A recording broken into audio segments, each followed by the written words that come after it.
ಬಹಳ ಕಷ್ಟ, ಬಡತನ, ಸಾಲ, ವಿಪರೀತ ಸಾಲ, ತಿನ್ನಕ್ಕನ್ನ ಇಲ್ಲ. ನಾವ್ ಹೇಳ್ತೇವೆ ನನಗೊಂದು ತಿನ್ನಕ್ ಒಂದು ತುತ್ತು ಅನ್ನ ತೆಗಿಲಿಕ್ಕೆ ಸಿಗ್ಲಿಕ್ಕೆ ಸಾಕು ಆಯ್ತು ನೋಡ್ರಿ, ನಾನು ಏನ್ ಬೇಕಾದ್ರೂ ಮಾಡ್ಕೊಂಡಿರ್ತೇನೆ.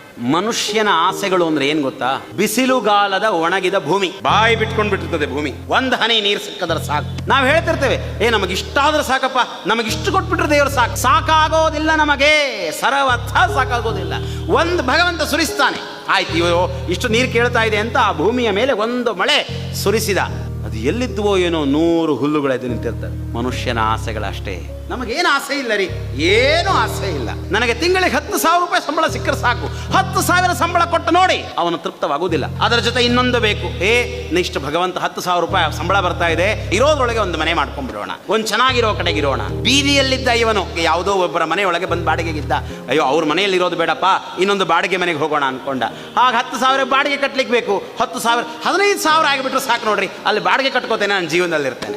ಬಾಡಿಗೆಗೆ ಬಂದ 8 ದಿವಸ ಬಾಡಿಗೆ ಕಟ್ಟೋದಪ್ಪ, ಇಲ್ಲಿಂದ ಇನ್ನೊಂದು ಸ್ವಂತ ಮನೆಗೆ ಹೋಗೋಣ ಅಂತಂದ. 25,000 ಆದ್ರೆ ಸಾಕು, ನಾನು ಬ್ಯಾಂಕ್ ಇದೇ ಕಟ್ಟೋದನ್ನ EMI ಕಟ್ಕೊಂಡು ಹೋಗ್ತೇನೆ ಅಂತಂದ. ಮನೆ ಆಯಿತು, ಮಕ್ಕಳಾಯಿತು, ಬರೆಯುವಾಗ ಬೇಕು ಬೇಕು ಬೇಕು ಅನ್ಕೊಂಡು